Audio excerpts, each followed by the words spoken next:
मुझे कुछ हो गया है। एक काफ़ी करीबी दोस्त, स्कूल फ्रेंड की मदर इन लॉ की डेथ हुई अभी हाल ही में, और मुझे उससे एक पुरानी बात याद आई। जब मैं जी न्यूज़ में मतलब काम करती थी, हमारी एक कलीग थी, फ्रेंड ही थी, अच्छी फ्रेंड, उसकी मदर इन लॉ की डेथ हुई थी। ठीक है, ये पुरानी बात बता रही हूँ मैं।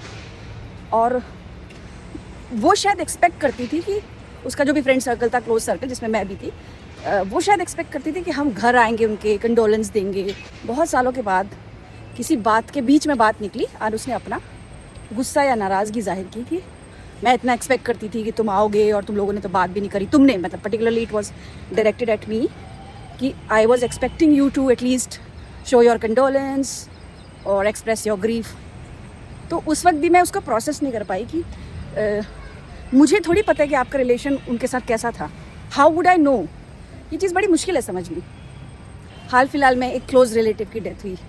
सोचा कि उनके बच्चों को फ़ोन किया जाए, of course they are my cousins. I thought I call them but I didn't call them. और अभी ये जो मैं बता रही हूँ बात की, बिल्कुल अभी it's just been I think few days. समझ में नहीं आ रहा है कि क्या बात करो। और ये पहली बार नहीं हुआ, ये कई बार हो चुका है मेरे साथ कि किसी करीबी की जब डेथ हो जाती है या नोन पर्सन की डेथ हो जाती है, ग्रीफ एक्सप्रेस करना नहीं आता, मतलब समझ ही नहीं पाते। मेरी जो स्कूल की क्लास 11 के समय में जो क्लोजेस्ट फ्रेंड थी, बेस्ट फ्रेंड, एकदम बेस्टी, उसने अपने मॉम डैड को एक साथ खोया एक रोड एक्सीडेंट में। उस वक्त ग्रीफ एक्सप्रेस शायद मैंने नहीं किया होगा, लेकिन मैं I stood by her, I was there with her always all the time. And she had an elder sister, वो बहुत रोई थी, and she had a younger brother, वो भी ऑब्वियसली बहुत रोया था। But she was the middle child, she was my age, she was my classmate, best friend. I never saw her crying. ऐसा थोड़ी कि उसको दुख नहीं हुआ होगा, बहुत दुख हुआ होगा। ऑफकोर्स माँ बाप को खोने का दुख बहुत बड़ा होता है, सबसे बड़ा दुख आई थिंक जीवन का वही होता है, चाहे किसी भी एज में आपके पेरेंट्स चले जाए। लेकिन मैं ये सारी बातें इसलिए कर रही हूँ क्योंकि मतलब मैं सोच रही हूँ कि ऐसा थोड़ी है कि मैं रोती नहीं हूँ। मैं फिल्म देख के मुझे रोना आता है, कोई शो देख के रोना आता है, रियल लाइफ में लेकिन रोना क्यों नहीं आ रहा है? मतलब सोचिए कि इतनी जगह नौकरी के लिए अप्लाई किया, नहीं लगी जॉब, रोना नहीं आया। कहीं बिल्कुल एडवांस स्टेज पे बात हो गई, रोना नहीं आया।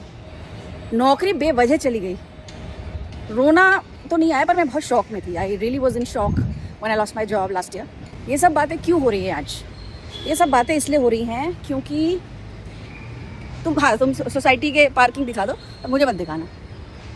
कर लो तुम अपना, कर लो पहले। क्या दिखाना चाहते हो तुम? तुम्हारे से ना मैं इरिटेट हो जाती हूँ कभी कभी। कि एक पुराने फ्रेंड ने मुझे, कॉलेज के फ्रेंड ने मैसेज किया कि क्या हाल है तेरा, कहाँ है, बात नहीं करती है बिल्कुल भी, क्या हो गया एंड ऑल दैट।